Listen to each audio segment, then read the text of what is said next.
mereka sudah membuat nubuat, bernubuat bahwa Yesus akan mati untuk bangsa itu.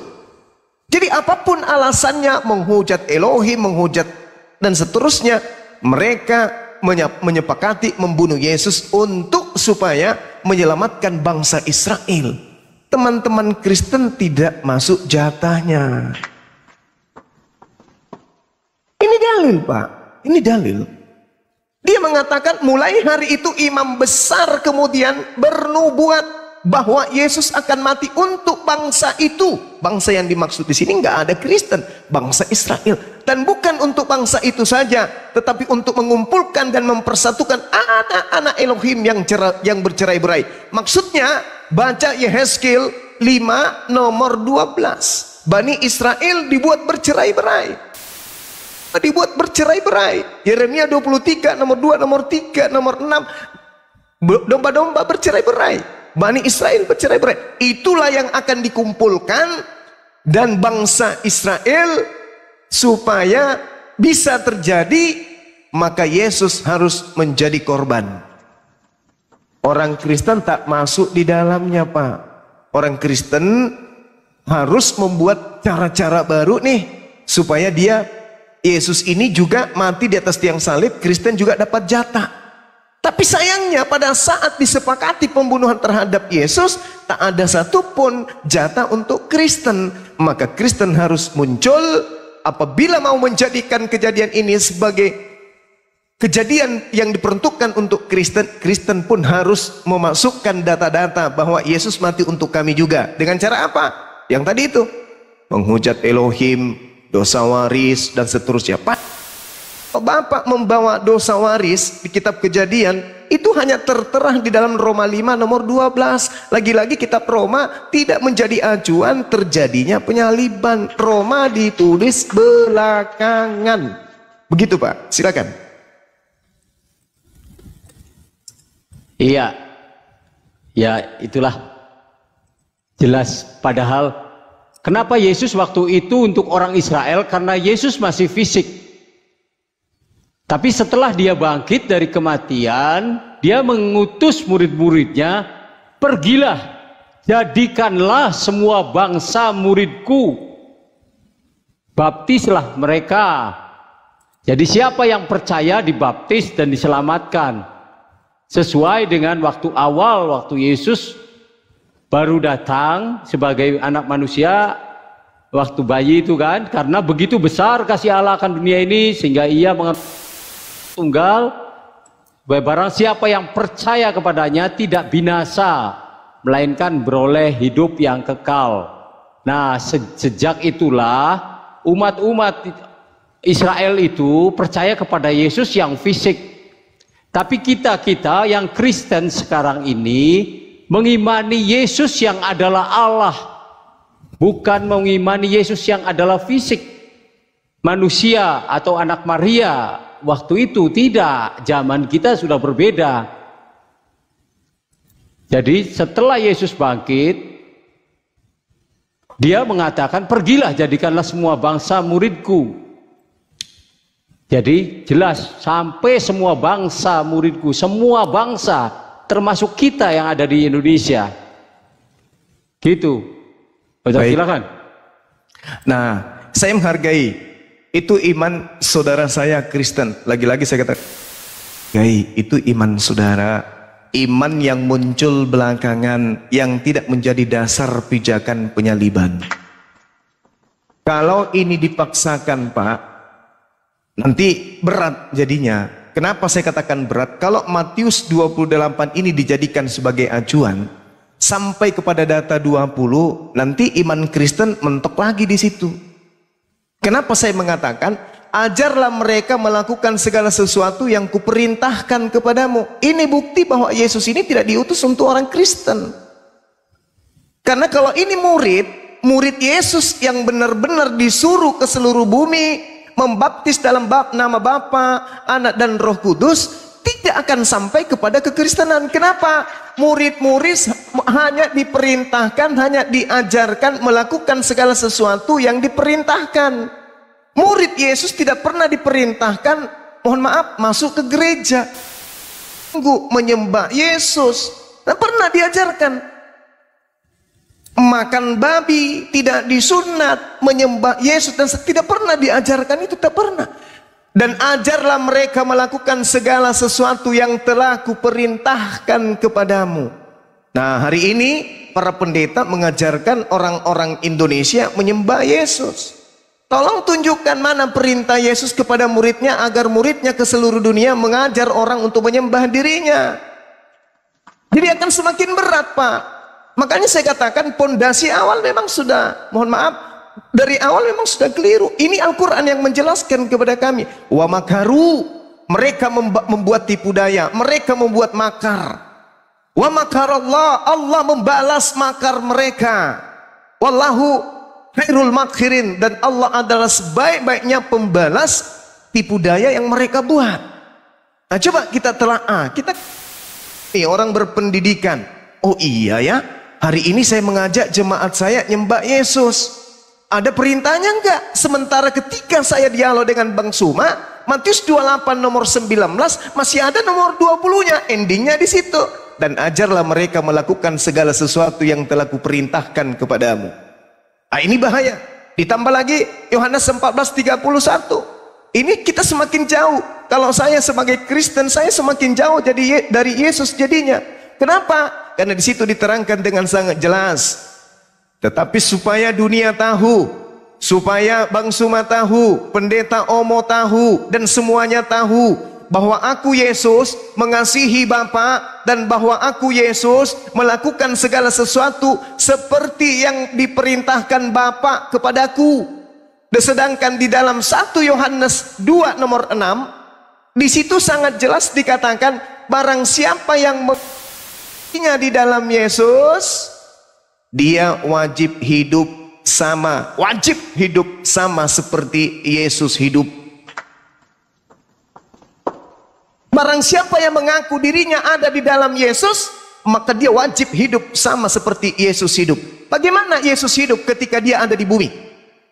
Supaya dunia tahu bahwa aku mengasihi Bapa dan aku melakukan segala sesuatu yang diperintahkan Bapa kepadaku. Berarti Yesus hidup sesuai dengan pernyataan Paulus di dalam Galatia 4 nomor 4. Yesus hidup takluk di bawah hukum Taurat. Bagaimana dengan Kristen? Kristen hidup bebas dari hukum Taurat. Sama enggak kehidupan Kristen dengan Yesus? Tidak sama. Lalu bagaimana dengan 1 Yohanes 2 nomor 6? Barang siapa mengatakan dirinya ada di dalam Yesus, ia wajib hidup sama seperti Yesus. Bagaimana Yesus hidup? Begitulah orang harus hidup. Nah, sama enggak kehidupan? Andai saya nih jadi penonton, setiap hari saya menatap Yesus dalam kehidupannya. Hari Senin, Selasa, Jumat, Sabtu, Minggu, Yesus ngapain aja. Habis itu kulihat juga Kristen. Hari Senin, Selasa, Rabu, Kamis, Jumat, Sabtu, Minggu, Kristen ngapain aja. Maka saya akan menemukan perbuatan, tindakan, perlakuan, pola hidup, cara keberagamaan, laksana langit dan bumi, perbedaannya. Maaf nih, maaf. Ini harus saya sampaikan. Oleh karena itulah kemudian datang Islam meluruskan. Wa makaru wa makarallah. Mereka membuat makar. Nah, satu data 30 detik sebelum saudara-saudara saya tanggapi, di dalam nubuatan Yeremia 23 tentang nabi-nabi palsu yang berasal dari tanah Yerusalem. Apa yang dikatakan oleh Tuhan di sana? Nabi-nabi palsu ini akan aku timpahkan kepadanya aib yang kekal dan noda yang kekal yang tidak akan terlupakan. Jadi kalau saya mengatakan kepada kronologis yang terjadi sebab musabab kejadian kemudian terhadap penyaliban, lalu muncul Kristen dari pengajaran nabi-nabi dari Yerusalem dengan pola yang berbeda, maka saya katakan wa makaru wa makarlah. Inilah aib yang kita lihat, adanya penyembahan terhadap oknum yang sebenarnya bukan Yesus. Mohon maaf, mohon izin nih, tapi yang disalibkan itu adalah Yudas. Nah, inilah yang saya katakan aib dan noda yang kekal yang tidak terlupakan. Silakan. Iya, Pak Ho. Ya. Untuk menunjukkan harus menyembah siapa, beribadah kepada siapa, Markus 7 ayat 7. Tapi kau harus bisa jelasinnya ya. Markus 7 ayat 7 bacain dan ditekankan beribadah ke siapa. Menyembah beribadah ke siapa. Iya. Di sini dijelaskan Markus 7 ayat 7. Percuma mereka beribadah kepadaku, sedangkan ajaran yang mereka ajarkan ialah manusia. Sangat jelas di sini Yesus berkata, percuma kamu beribadah kepadaku. Yesus sendiri yang ngomong. Kepada siapa kok Ahok? Kepada Jelaskan Yesus. beribadah itu kepada siapa? Kepada Yesus langsung. Kepadaku. Ku itu Kepadaku. siapa? Ku Yesus. Ku itu siapa? Ku Yesus. Iya, clear, udah ke ayat itu, clear. Udah Pak? Ya, Udah ya? Atau gimana? Ada tambahan silakan. Kalau masih ada tambahan silakan. ya, sejak awalnya kan waktu ya. Ini soal tadi ya, soal memerintahkan halal dan haram. Kita bacakan juga di Kisah Rasul 10 ayat 15 mengenai halal dan haram ya. Silakan. Kedengaran pula untuk kedua kalinya suara yang berkata kepadanya, apa yang dinyatakan halal oleh Allah tidak boleh engkau Ini Yesus sendiri yang berkata, akulah Allah. Aku menyatakan bahwa tidak boleh engkau menyatakan haram. Makanan yang sudah dikatakan halal oleh Allah tidak boleh dikatakan haram. Nah, untuk menyembah Yesus, Yesus sendiri mengajarkan waktu Yesus dicobai iblis ada di Matius 4 ayat 10 berkata begini. 4 ayat 10. Maka berkatalah Yesus kepada iblis, enyahlah iblis, sebab ada tertulis, engkau harus menyembah Tuhan Allahmu dan hanya kepada Dia sajalah engkau berbakti. Di sini Bapak Ibu tahu siapa Tuhan bagi orang Kristen ya, sudah tahu siapa Tuhan Allah orang Kristen itu. Yang tadi saya sudah jelaskan bahwa Yesus yang kamu salibkan sudah menjadi Tuhan dan Kristus. Artinya Yesus yang kamu Tuhan Allah itu sendiri yang harus dipuji. Sebutin Wahyu 1 ayat 8. Wahyu kan nyebutin Matius 4:10. Ya. Sembahlah Tuhan Allah. Siapa Tuhan Allah? Wahyu 1 ayat 8. Wahyu 1 ayat 8. Aku adalah Alfa dan Omega, firman Tuhan Allah yang ada, yang sudah ada, yang akan datang, yang maha kuasa. Jadi lengkap di sini bahwa Dialah yang Alfa dan yang Omega, yang sudah ada, yang ada, dan yang akan datang, yang maha kuasa. Sangat lengkap sekali di sini ya Pak Ustadz. Silakan. Baik. Saya ambil dari belakang Pak. Kalau Wahyu 1 nomor 8, tangkisannya itu sangat mudah.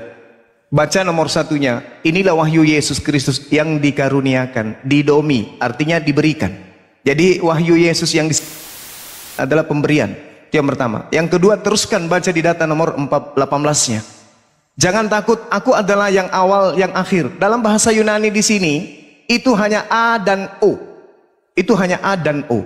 Alfa dan Omega. Alfa dan Omega itu bukan awal, bukan akhir. Kayak telos, ya, arke awal dan kemudian bahasa akhir itu telos. Jadi bukan arke dan telos, bukan. Dan yang hidup, aku telah mati.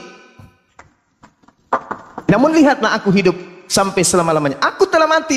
Sedangkan pencipta langit dan bumi, Ulangan 32 nomor 39 tidak disentuh oleh kematian.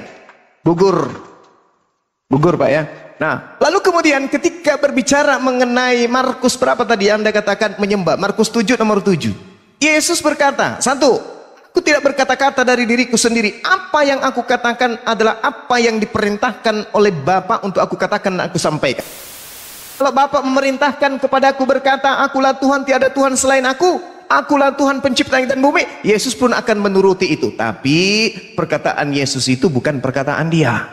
Jadi jangan terkecoh dengan Yesus mengatakan sembahlah aku, sembahlah aku. Itu dia sedang membaca firman Tuhannya. Di dalam Yohanes 14 nomor 24. Barang siapa tidak mengasihi aku, ia tidak menuruti firmanku. Dan firman yang kamu dengar itu bukan daripadaku, melainkan daripada Bapa yang telah mengutus aku. Yohanes 12 nomor 49.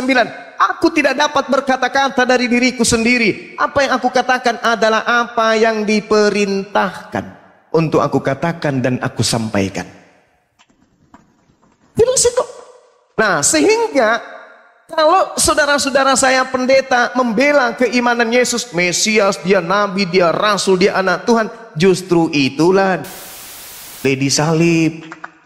Karena yang disalib ini orang terkutuk.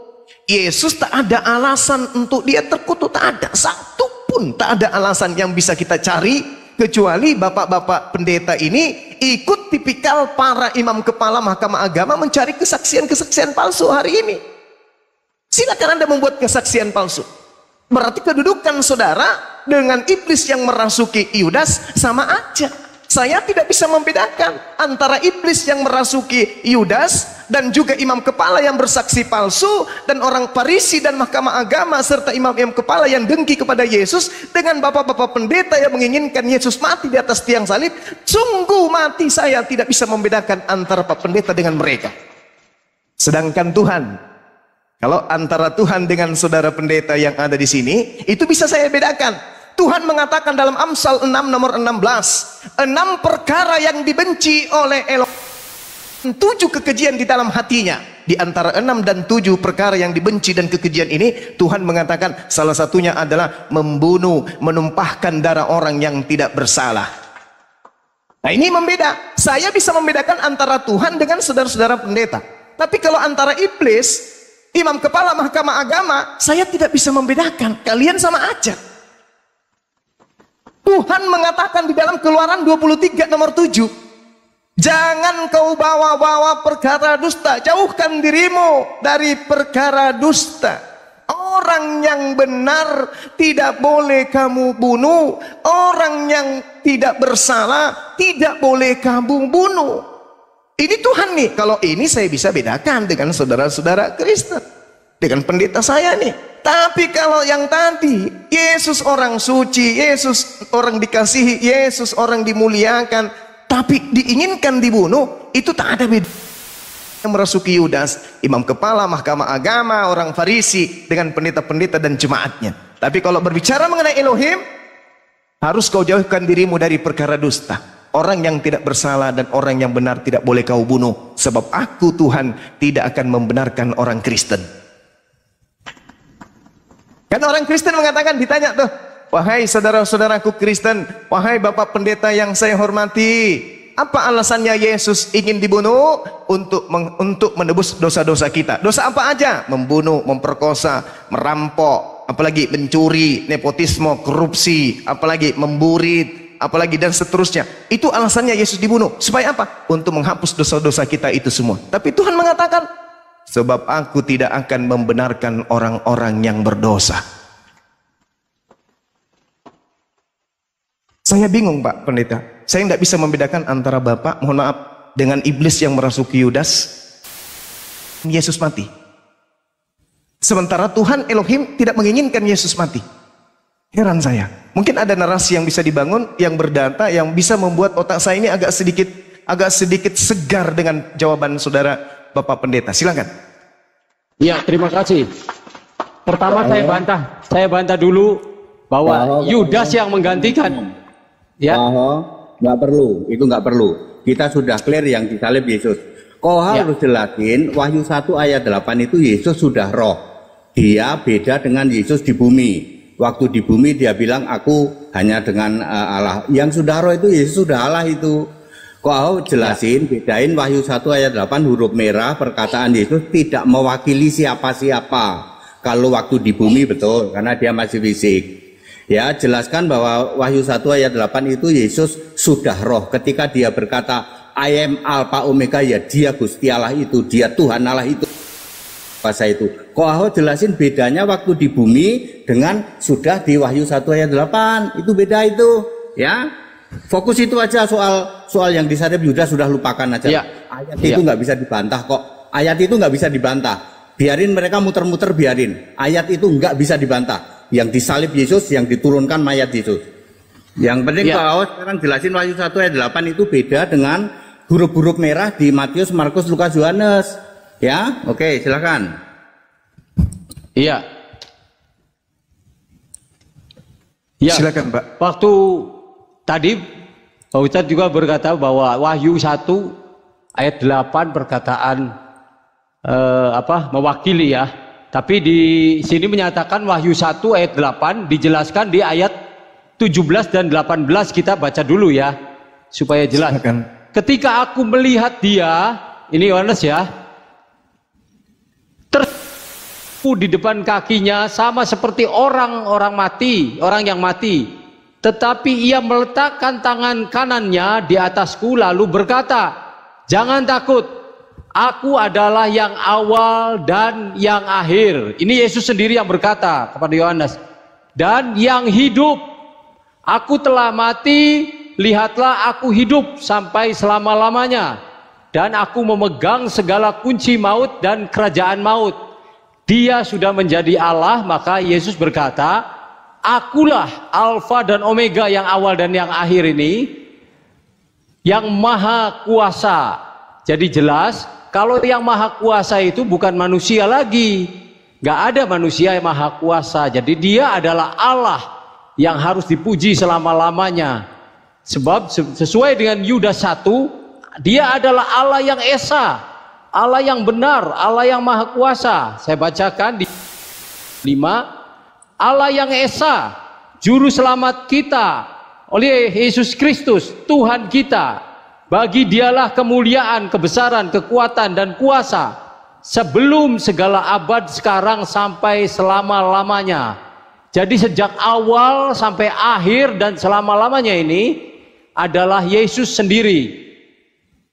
Jelas, sangat jelas bahwa dijelaskan juga di Yohanes 1 Yohanes 5 ayat 20. Akan tetapi kita tahu bahwa anak Allah telah datang dan telah mengaruniakan pengertian kepada kita supaya kita mengenal yang benar. Dan kita ada di dalam yang benar, di dalam anaknya Yesus Kristus. Dia adalah Allah yang benar dan hidup yang kekal. Jadi Allah yang benar itu adalah Yesus Kristus. Sesuai tadi, dari sejak sebelum segala abad, sekarang sampai selama-lamanya. Makanya disebut aku. Yesus sendiri mengatakan, aku Alfa dan Omega, Tuhan Allah yang maha kuasa. Jadi sudah jelas di sini bagi orang Kristen, kalau mau mencatat ayat-ayatnya sangat clear bahwa Tuhan Allah, Allah yang benar, Allah yang esa, juru selamat dari dulu, sekarang, bahkan sampai selama-lamanya. Bukan dulunya dulu, hanya dulu aja, sejak sebelum segala abad, artinya sejak sebelum ada manusia dia sudah Allah, bahkan sampai selama-lamanya. Itulah Tuhan Yesus Kristus, Allah yang harus dipuji selama-lamanya. Terima kasih, silakan. Baik, saya ngambil dari Wahyu 1 ya Pak ya. Wahyu 1 nomor 8 di situ Alfa dan Omega. Ketika kita berbicara Alfa dan Omega, Alfa ini artinya abjad Yunani, alfabet Yunani, A, dan itu bukan artinya awal. Awal dalam bahasa Yunani itu arke. Jadi alfa, awal dan akhir itu bahasa Yunaninya arke kaitelos. Tapi di situ tidak ada arke kaitelos, itu tak ada. Di situ hanya ada aku adalah A dan aku adalah O. Berbicara mengenai firman Tuhan Allah yang tertulis dalam Wahyu 1 nomor 8. Ini firman di sini menggunakan kata lego, Pak. Lego itu ucapan, perkataan. Lego itu ucapan. Sedangkan kalau berbicara mengenai firman yang kalam, yang adalah Allah itu sendiri, itu di dalam Wahyu Yohanes 1 nomor 1 itu firman disebut apa di sana? Logos. Coba Bapak naikkan lagi level taraf pemahamannya antara lego. Enggak. Kalau lego berarti berbicara mengenai perkataan, ucapan Tuhan dan merujuk kepada sang pemilik ucapan. Jadi yang dimaksud firman Tuhan Allah adalah Allah itu sendiri, bukan ke Yesus. Allah sendiri yang adalah pemilik lego, yang ada dan yang sudah ada, yang akan datang, yang maha kuasa. Jadi bukan merujuk kepada Yesus, karena ini berbicara lego. Lego siapa? Lego siapa? Lego Korius Theos. Itu jelas Pak. Berbeda dengan hologos, kemudian hologos itu berubah menjadi theos, itu beda. Logos dalam perspektif kalam itu berbeda dengan logos dalam perspektif kalam itu berbeda dengan lego dalam perspektif apa yang muncul kepada theos, yang pada kurios. Itu adalah ucapan perkataan sang pemilik. Sedangkan kalau logos itu bisa kalam, berupa sifat yang melekat pada diri sang pemilik tadi. Nah, mari kita buktikan. Kalau saudara pendeta yang saya hormati mendudukkan ucapan Yesus yang ada di Wahyu 1 nomor 8 ini sebagai dasar pijakan bahwa Yesus itu adalah Tuhan. Sekali lagi saya katakan, dikatakan di dalam Wahyu 1 yang tadi nomor 18-nya. Akulah yang akhir, jangan kamu takut, akulah yang awal dan akulah yang akhir dan yang hidup dan yang telah mati. Sedangkan kalau berbicara mengenai pencipta langit dan bumi, itu tidak pernah mati dan tidak pernah tersentuh oleh kematian. Di dalam 1 Timotius 6 nomor 16 jelas dikatakan di sana bahwa Tuhan pencipta langit dan bumi itu Athanasia. Athanasia artinya tidak dapat binasa, tidak dapat mati, tidak takluk kepada mati. Yesus maut, kena dia mati, Pak. Jadi bukan merujuk kepada Yesus tuh. Nah, lalu kemudian berbicara mengenai ketuhanan, saudara mengatakan waktu di dunia, yes, tapi setelah sekarang dia sudah roh. Sayangnya data itu kemudian dibantah oleh kitab saudara sendiri. Yesus datang sebagai manusia, 2 Yohanes 1 nomor 7. Naik ke langit sebagai manusia, Yohanes 3 nomor 13. Duduk di surga di samping Bapa juga sebagai manusia, Markus 14:62. Turun untuk yang kedua kalinya juga sebagai manusia, Matius 16 nomor 27. Menghakimi manusia pun di akhir zaman, Yohanes 5 nomor 27 juga sebagai manusia. Dan bahkan dikukuhkan di dalam Ibrani 13 nomor 8, Yesus sama aja kemarin, hari ini, dan bahkan selama-lamanya. Yesus tidak akan pernah berubah. Bahkan dikatakan di dalam 2 Korintus 15 nomor 28, Yesus menaklukkan dirinya sendiri sebagai hilang. Yesus itu, Pak, hilang oleh Yesus. Dia menaklukkan dirinya sendiri, lenyap dia karena dia hanya seorang ciptaan. Nah, kemudian ketika berbicara mengenai apa yang saudara sampaikan tadi terkait bahwa dia ini, dia itu dan seterusnya, sekali lagi saya katakan, semakin Anda meninggikan derajat Yesus, semakin haram hukumnya dia dihukum oleh tentara Romawi. Karena yang dihukum hanya orang terkutuk. Ingat Ulangan 11, Ulangan 21, nomor 22, nomor 23, yang dihukum ini adalah orang yang terkutuk. Kira-kira nih, kalau saya minta dengan kerendahan hati, tolong tunjukkan kepada saya apa yang menyebabkan Yesus terkutuk dan dikutuk oleh Elohim karena dosanya setara dengan hukuman mati. Ada enggak nih? Tentu tidak. Makanya saudara saya yang saya sayang, pendeta HTD, jangan pedulikan itu udah tutup. Ini sekarang kita masa rohnya Yesus sekarang, jangan pedulikan itu. Kenapa? Karena memang nggak ada alasannya. Yesus ini Kristen muncul kemudian membuatkan alasan-alasan pembunuhan supaya menggiring manusia menyembah Yesus, menuhankan Yesus. Padahal kalau kita ingin jujur, sekali lagi, yang mati di atas tiang salib itu Yudas. Saya ingin kali membuktikan itu. Kalau misalnya pendeta Omo mau mengetahui bahwa bukti akurat Yudas yang disalibkan. Tapi kalau digiring ke Yesus rohani, Yesus roh ya mungkin mana lagi? Silakan, silakan Pak. Iya, tadi sudah paten menurut saya ya. Kenapa Ko Aho nggak masuk ke sini? Sulit saya menghubungin. Bilangin Alfa Omega itu bukan abjad ya, itu gelar. Kasihan yang mengatakan Alfa itu abjad. Alfa Omega itu gelar, bukan abjad. Ya, masuk gelar dibilang A sama O, itu gelar bukan abjad. Ya, oke silakan. Ko Aho nggak perlu inilah, nggak perlu itulah, nggak perlu dijawab yang enggak ya, yang muter-muter nggak usah dijawab, yang Elohim segala itu gerombolan Allah nggak usah dijawab itu. Ya, harus fokus saja. Ya nggak usah Elohim itu gerombolan Allah itu ya. Sekarang Koaho fokus bahwa Yesus sudah roh, sudah Tuhan, sudah Allah. Kalau perlu sebut Wahyu 7:2, Wahyu 21 ayat 7 segala itu kan ada, yang ada di sana ya. Oke, jadi Alfa Omega bukan huruf ya, itu gelar. Silakan. Ya, semoga semua yang mendengar paham bahwa Alfa dan Omega adalah gelar. Jadi jelas bahwa tadi padahal sudah dijelaskan bahwa aku telah mati itu Yesus sendiri. Yesus berkata di Wahyu 1 ayat 8 itu, aku Tuhan Allah, artinya firman Tuhan Allah itu aku Tuhan Allah. Kata-katanya merah, tulisannya merah. Terus yang mati itu bukan mati Allahnya, bukan rohnya, tapi mati sebagai manusia. Tertulis di Efesus, yang mati sebagai manusia, Efesus 2 ayat 15, di sana dituliskan. Terus yang duduk di sebelah kanan Allah itu Yesus sendiri ternyata di Wahyu 4 ayat 2. Wow, yang bilang ya, Yesus duduk di sebelah kanan Bapa itu. Iya. Itu nggak bisa baca Alkitab itu. Nggak pernah ada Yesus duduk di sebelah kanan Bapa, itu nggak pernah ada itu.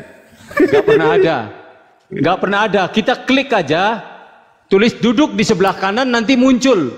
Tidak ada duduk di sebelah kanan Bapa itu. Jadi bahwa dia adalah Allah sendiri yang duduk seorang diri di Wahyu 4 ayat 2. Di sana juga Yesus itu bukan manusia, karena darah dan daging tidak berlaku dalam kerajaan. Dalam surga itu ada tertulis di 1 Korintus 15 ayat 55 ayat, sebentar, 1 Korintus 15 ayat berapa itu?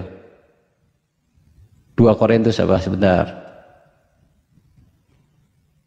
2 Korintus 15, 1 Korintus ya. Oh, 1 Korintus 15. 1 Korintus 15 betul ya? Darah dan daging tidak ada di surga. Iya. Jadi yang bilang Yesus masih manusia di surga, dia nggak bisa baca Alkitab itu. Nah itu. Jadi Yesus sudah roh, sudah Allah di surga. Duduk seorang di Wahyu 4 ayat 2. Jadi jelas darah dan daging itu tidak berlaku dalam kerajaan Allah. Jadi kalau orang mengaku Yesus duduk di sebelah kanan Bapa, nggak ada ayatnya. Yesus masih ada ayatnya. Di surga masih manusia itu, nggak ada ayatnya. Yang jelas Yesus sudah roh, sudah Allah yang duduk di tahta Allah itu sendiri, seorang diri. Makanya saya berkata dari awal juga pernah kemarin itu berkata, coba kita baca di 1 Korintus 12 ayat 3. 1 Korintus 12 ayat 3. Karena itu aku mau meyakinkan kamu bahwa tidak ada seorang pun yang dapat berkata-kata dari roh Allah. Ingat, dari roh Allah dapat berkata terkutuklah Yesus.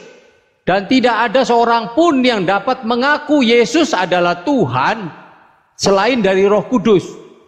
Jadi kalau Anda tidak mengaku Yesus adalah Tuhan, berarti roh Anda beda. Kalau saya mengaku Yesus adalah Tuhan, Allah, tertulis di Roma 10 ayat 12, Allah yang satu, Allah itu satu. Allah yang satu adalah Tuhan dari semua orang. Sangat jelas di sana, Roma 10 ayat 12. Allah yang satu. Jadi kalau ada Allah Tritunggal, Allah tiga, tapi tiga pribadi, itu nggak ada ayatnya. Yang ada Allah yang satu itu adalah Tuhan dari semua orang. Siapa Tuhan itu? Di Kisah Para Rasul 16 ayat 31, makanya Paulus berkata, percayalah kepada Tuhan Yesus Kristus dan engkau akan selamat, engkau dan seisi rumahmu. Sebab di kolong langit ini tidak ada nama lain yang olehnya kita dapat selamat. Jadi praktis, sangat praktis. Tidak ada nama lain di kolong langit. Kita kan masih ada di kolong langit. Bapak Ibu semua ada di kolong langit. Jelas di sini jelas. Percayalah kepada Tuhan Yesus Kristus dan engkau akan selamat, engkau dan seisi rumahmu. Jadi kalau Anda menolak, silahkan ambil risikonya sendiri. Sebab di sana sudah tertulis, berbahagialah orang yang tidak kecewa dan menolak aku. Karena aku adalah Alfa dan Omega, yang awal dan yang akhir, yang maha kuasa. Allah yang esa, juru selamat, Tuhan kita. Jadi sangat clear sekali bahwa Tuhan Allahnya orang Kristen sangat jelas. Jadi kalau orang tidak mengaku Yesus adalah Tuhan, rohnya beda. Apalagi menentang atau mengutuk Yesus itu tidak ada. Makanya di Hosea 4 ayat 6 berkata, umatku binasa karena tidak mengenal Allah. Karena Allah orang Kristen berbeda dengan Allah lain. Allah orang Kristen punya nama, Yesus Kristus. Tidak ada di kolong langit ini nama lain. Hanya Yesus Kristus. Satu-satunya Allah. Roma 16 ayat 27. Di sana mengatakannya. Tidak ada Allah lain selain daripadaku. Jadi kata Yesus, kamu akan mati dalam dosamu jikalau kamu tidak percaya bahwa akulah Dia. Maka semua orang sebetulnya menerima kasih karunia Allah di bumi ini. Sebab ada tertulis kan, karena kasih karunia semua orang boleh menerima, orang jahat, orang berdosa, orang bisa kaya, bisa sakti, bisa taat. Tapi untuk masuk surga itu hanya Kristus. Tidak ada seorang pun yang dapat masuk ke surga tanpa iman kepada Yesus, sebab Yesus adalah dasar dari segala sesuatu.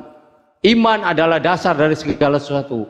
Iman kepada siapa? Iman kepada Yesus Kristus. Tertulis di 1 Korintus 2 Timotius 3 ayat 15, 16 dan 17 bahwa Dialah yang harus kita imani supaya kita selamat. Tidak ada nama lain di kolong langit ini. Makanya setiap kalau iman pada Bapa sama iman pada Allah gerombolan selamat enggak?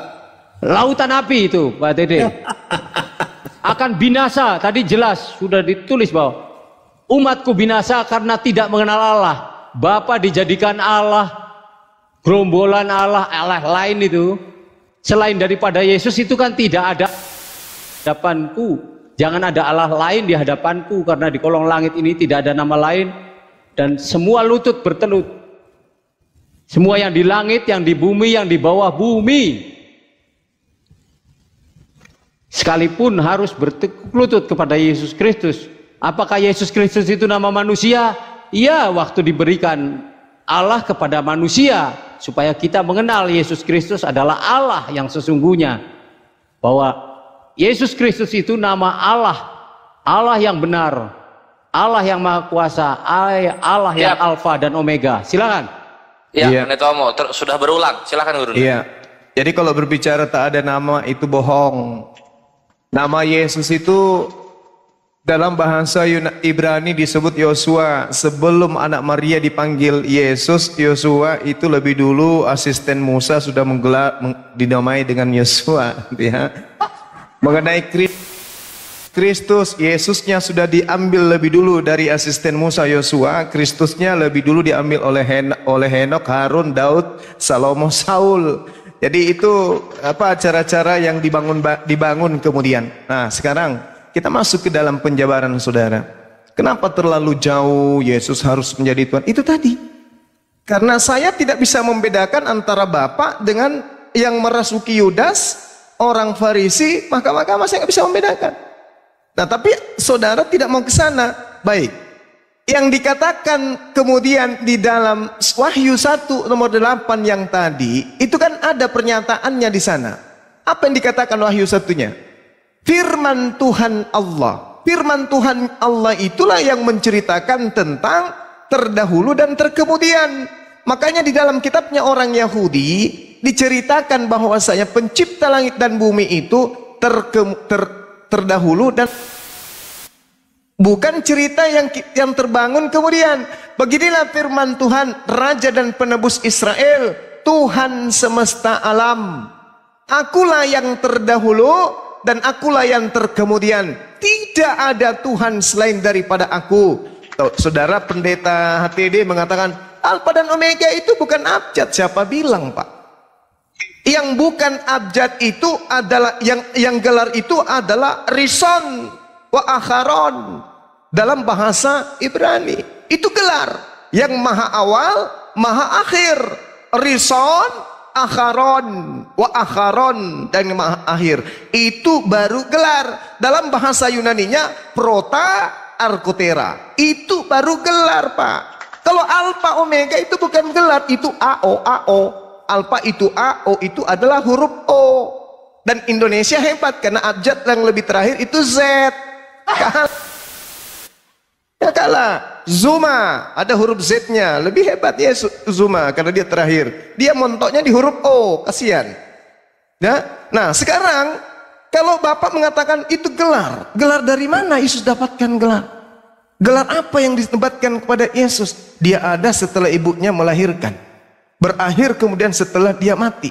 Nah, ada lagi yang lucu. Saudara mengatakan bahwasanya tidak ada di dalam kitab kami Yesus itu duduk di samping Bapa. Loh, jadi kitab yang selama saya baca selama ini itu keliru rupanya. Sementara data-data yang terekam di dalam catatan saya, kitab ini menceritakan, misalnya Markus 14:62. Akulah dia dan kamu akan melihat anak manusia duduk di sebelah kanan yang maha kuasa. Duduk di sini, original teksnya jelas dikatakan dengan ucapan katemai. Katemai itu artinya duduk, menyandarkan kemudian paha dengan tis, bertelungkup. Itu artinya katemai, duduk dia, duduk. Markus 14:62. Juga diterangkan di dalam data yang lain, Kisah Para Rasul 7 nomor 55. Di situ dikatakan berdiri. Jadi kita bingung jadinya, Yesus ini duduk atau berdiri, hestemi. Yang satu mengatakan dia kemudian melihat Yesus berdiri di sebelah kanan Elohim, di sebelah kanan Bapa, berdiri katanya, hestemi, dan itu original teksnya ada. Lalu di data yang lain dia tidak berdiri. Markus 14:62 di situ dikatakan duduk dia. Beda lagi. Jadi kalau ini benar, Markus benar, Lukas juga benar, maka Yesus ini duduk berdiri, duduk berdiri, duduk berdiri, duduk berdiri, duduk berdiri, sampai kiamat datang. Capek dia, capek. Makanya solusinya Bapak Pendeta yang saya hormati harus mengatakan bahwasanya itu tak ada duduk itu, tapi ada berdiri. Tak ada berdiri juga, tapi ada duduk. Yang mana yang Anda anggap suci menyatakan itu duduk, ada yang berdiri. Supaya adil, dua-duanya harus ada. Supaya tidak ada yang dirugikan, maka duduk berdiri, duduk berdiri, duduk berdiri, berdiri. Ya encok adanya, Pak. Nah, sekarang ketika kita mengatakan siapa yang disalibkan, bukan Kristen, Pak, yang menjadi acuan, bukan. Jadi orang Islam itu tak bisa kemudian digiring kepada sesuatu informasi yang tidak bersumber dari sumber. Kalau berbicara mengenai penyaliban, maka sumbernya Yahudi, sumbernya Bani Israel, sumbernya Perjanjian Lama. Karena Yesus tidak hidup pada masa buku-buku Perjanjian Baru. Buku Perjanjian Baru itu muncul belakangan. Yesus hidup masuk ke sinagoge, mengajarkan kitab Perjanjian Lama. Maka yang harus terukur sesuai dengan senterannya Paulus, ada tertulisnya di Perjanjian Lama, Pak.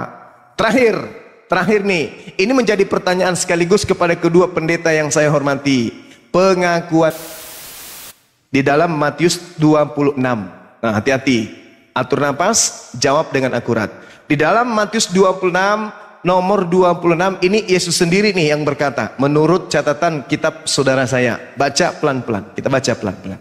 Anak manusia, kata Yesus, memang akan pergi sesuai dengan yang ada tertulis. Berarti pada saat Yesus mengucapkan ini, belum ada kitab Matius, belum ada kitab Yohanes, belum ada kitab Wahyu, apalagi Markus, Yohanes, Filipi, apalagi Efesus, belum ada.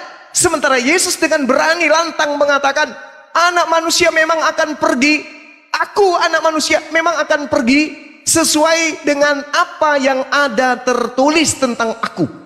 Berarti sudah tertulis, bukan baru akan tertulis. Kenapa? Karena di situ dikatakan grapo. Grapo itu adalah kedudukan sesuatu yang sudah tertera di atas kertas berupa. Nah, kalau sudah ada tertulis, sementara Yesus mengatakan itu, kemana kita harus melihat? Bukan ke Al-Quran. Al-Quran belum, dia hampir 700 tahun baru ada. Bagaimana dengan kitab-kitabnya orang Kristen? Belum juga, karena belum tertulis pada saat itu. Maka kita harus merujuk kepada apa yang sudah tertulis. Apa yang tertulis? Kita baca Amsal 21 nomor 18. Di situ dikatakan apa yang sudah tertulis.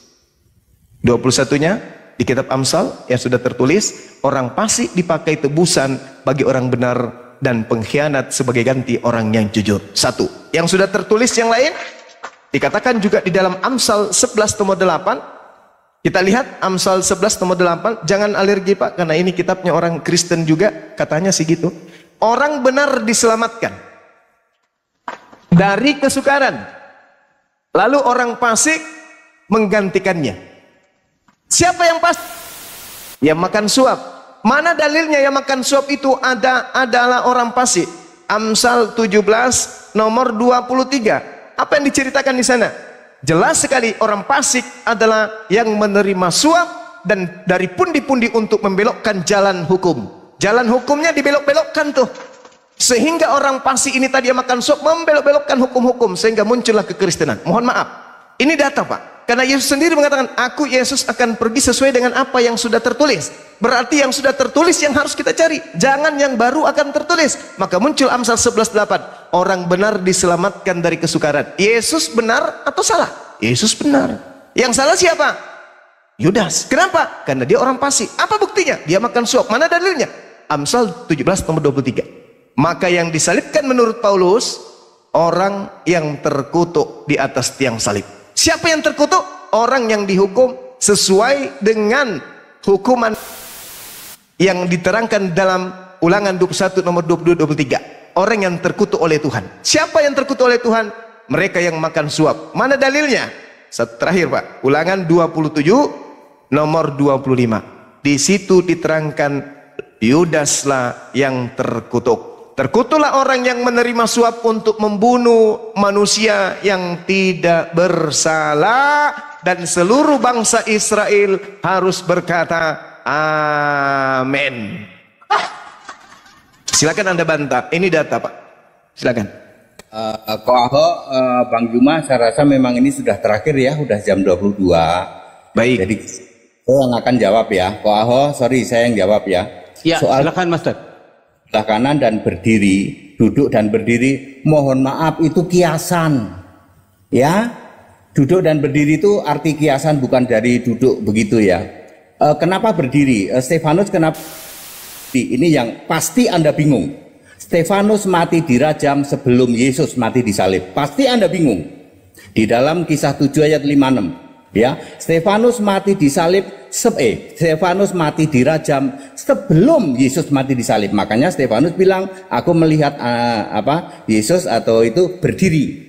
Sedangkan perkataan langsung Yesus duduk, ya, cuman ada 3 ya, Bang ya, duduk di sebelah kanan Maha Kuasa, sebelah kanan Allah, dan sebelah kanan Allahu Akbar.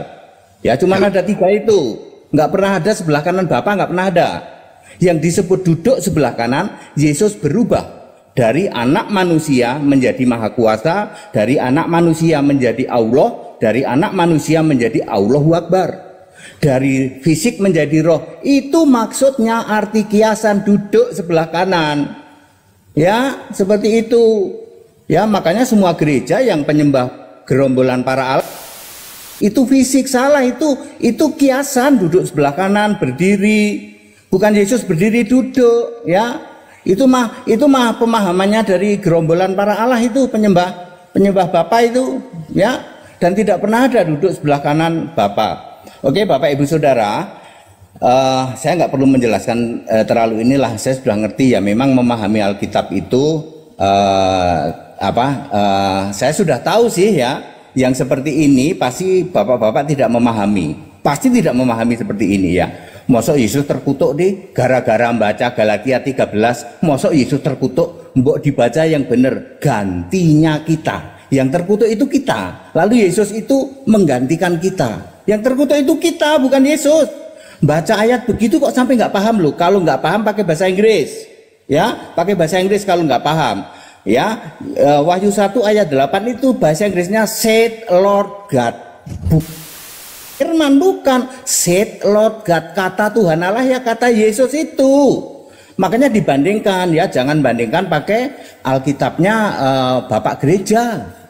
Yang Bang Suma sebut itu semua Alkitab Bapak Gereja itu.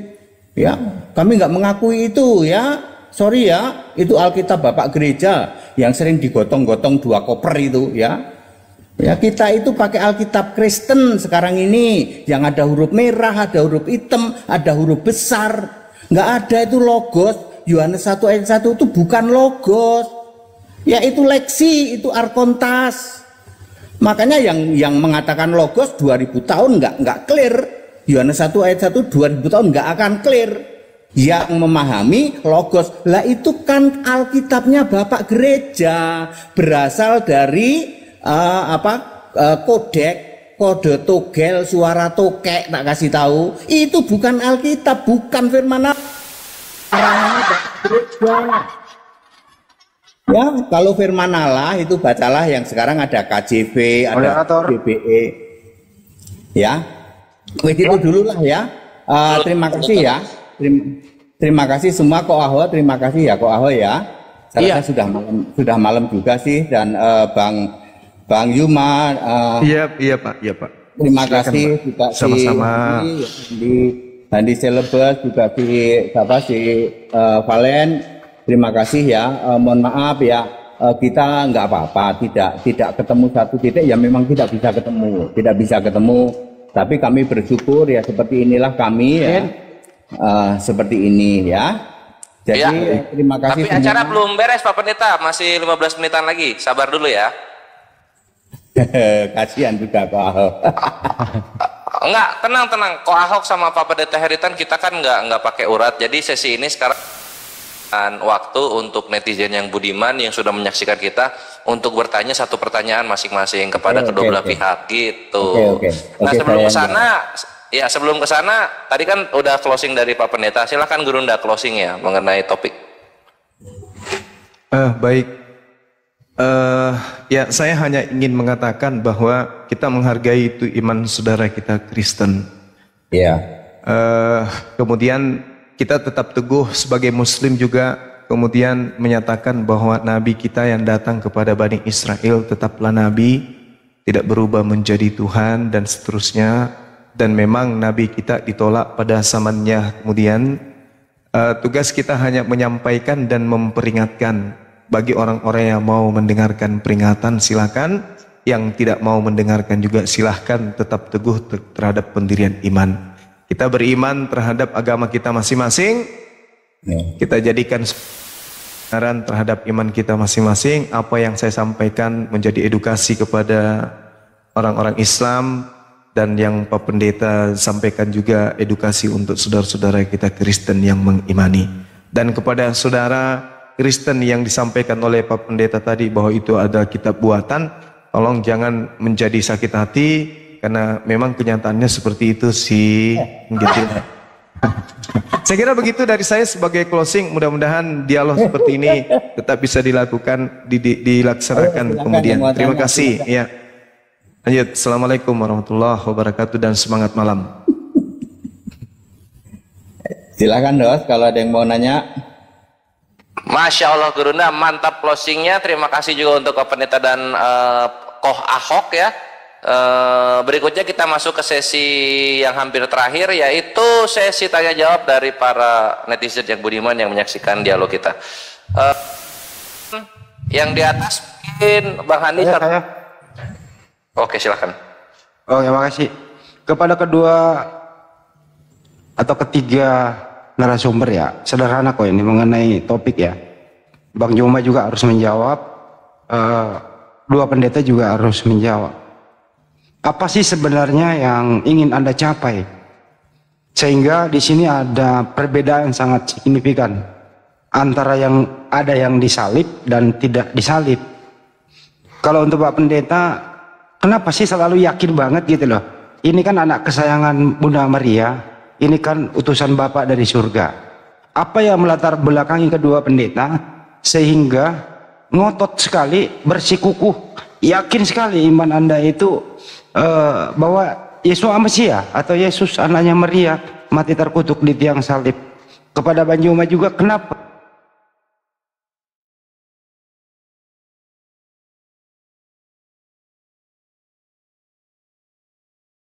Pertanyaan, monggo. Oke, saya dulu aja ya. Ayat Alkitab nulis begitu, Bang. Ya, ayat Alkitab nulis begitu, yang disalib itu Yesus, ya nggak bisa dibantah. Ya, kalau ada kitab lain, kitabnya Bapak Gereja, memang seperti itu. Ya, itu kitab Bapak Gereja. Tapi Alkitab Kristen, kita ingat ya, Alkitab Kristen itu ditulis oleh para rasul dan Perjanjian Lama Nabi. Bapak Gereja itu nggak laku di Kristen, Pak. Itu lakunya di penyembah gerombolan Allah. Kalau di penyembah gerombolan Allah mungkin bisa ragu-ragu ya. Itu sebenarnya yang ngomong itu bukan Yesus, yang disalib bukan Yesus. Tapi Alkitab Kristen sudah nulis, mayatnya diturunkan. Mayat Yesus diturunkan, ya nggak bisa dibantah kalau sudah begitu. Tetapi daripada gerombolan para Allah yang mempercayai dengan kitabnya Bapak Gereja, mereka punya kodek-kodek, kode togel, suara tokek. Tuh kalau kami pakai kitab Kristen ya, Pep ya. Kami jawab pakai Alkitab Kristen. Alkitab Kristen nulis Yesus mati disalib, mayatnya diturunkan, dikafani, dikasih rempah-rempah. Ada ayatnya ya. Oke. Bang Yoma silakan. Ya, baik. Jadi ya itu Yesus Kristus di dalam iman saudara kita pendeta. Sedangkan kita berbicara Nabi Isa. Nabi Isa kemudian diterangkan oleh Allah, Isqalallahu ya Isa inni mutawaffik wa rafi'uka ilayya wa mutahhiruka minal ladina kafaru wa ja'ilul ladina tabauka fawqal ladina kafaru ila yaumil qiyamah thumma ilayya marji'ukum fa ahkumu bainakum fiha bima kuntum fihi takhtalifun. Jadi diterangkan kemudian bahwasanya Allah berfirman, wahai Isa, mengambilmu dan mengangkatmu kepadaku serta mensucikanmu dari orang-orang kafir dan menjadikan orang-orang yang mengikutimu di atas orang-orang yang kafir sampai hari kiamat. Kemudian kepadaku engkau kembali, lalu aku beri keputusan tentang apa yang mereka kamu perselisihkan. Jadi memang ada perselisihan yang diterangkan kemudian Al-Quran.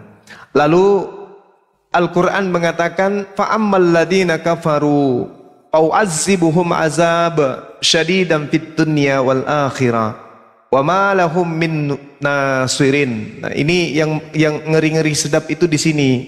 Ketika kemudian mereka membuat makar, Allah kemudian mengatakan adapun orang-orang kafir, orang-orang yang ingkar terhadap kenabian Nabi Isa maksudnya, maka akan aku asap mereka dengan asap yang sangat keras di dunia.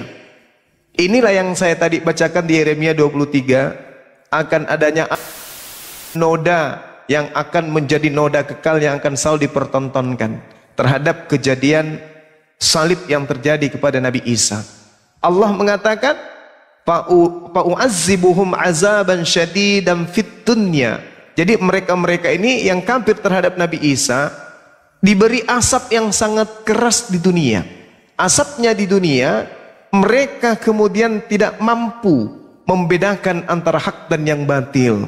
Dan kemudian Allah mengatakan wal akhirah, dan di akhirat sedang mereka tidak memperoleh penolong. Mereka di dalam neraka ulaikahum dikatakan innal ladzina kafaru min ahlil kitabi wal musyrikin fi nari jahannam khalidina fiha abada. Mereka kekal di dalam. Jadi di dunia mereka tidak bisa menemukan kebenaran, di akhirat mereka kekal di dalam neraka. Saya kira begitu. Ini perspektif Nabi Isa. Ya, kalau saudara pendeta kita kan membahas Yesus, ribut sama Kristen kalau itu. Kalau ini kita berbicara mengenai Nabi Isa, artinya kita ribut dengan orang Yahudi, karena yang menyalibkan kemarin itu orang Yahudi, bukan orang Kristen. Saya kira begitu saudara-saudara saya sekalian. Zalika natsluhu alaika minal ayati wazikril hakim. Demikianlah kami bacakan kepadamu sebagian ayat-ayat dan peringatan yang penuh dengan hikmah. Wabillahi taufiq wal hidayah. Assalamualaikum warahmatullahi wabarakatuh. Kembali ke host. Waalaikumsalam warahmatullahi wabarakatuh. Saudara kita Pendeta Omo mungkin mau bicara. Ya, silakan Pendeta Omo mungkin. Oh, Pak Pendeta Henry, biarkan Pendeta Omo terbang melayang. Silakan. Iya, tadi apa yang sudah diyakini oleh saya bahwa kitab suci cuma satu-satunya yaitu yang saya yakini, dan Tuhan Allah satu-satunya yang punya nama Yesus Kristus. Tertulis, percayalah kepada Tuhan Yesus Kristus dan engkau akan selamat, engkau dan seisi rumahmu. Jaminan itulah yang saya pegang dengan sungguh-sungguh supaya saya tidak binasa. Karena barang siapa yang menolaknya, sebab di kolong langit ini tidak ada nama lain yang olehnya kita dapat selamat. Itu saja pesan saya, dan saya sampaikan kepada semua orang yang percaya kepada Yesus Kristus. Percayalah kepada Tuhan Yesus Kristus dan engkau akan selamat, engkau dan sisi rumahmu. Beri dirimu dibaptis. Itulah tindakan kita. Silakan Bapak Ibu, terima kasih semuanya. Terima kasih atas diizinkannya saya bisa bergabung bersama-sama di Zoom Live ini. Terima kasih semuanya. Kalau ada kata-kata yang kurang berkenan, saya mohon maaf. Silakan, host. Terima kasih. Ya, dimaafkan dan jangan diulangi, Pak Pendeta Omo. Nggak ada yang bercanda.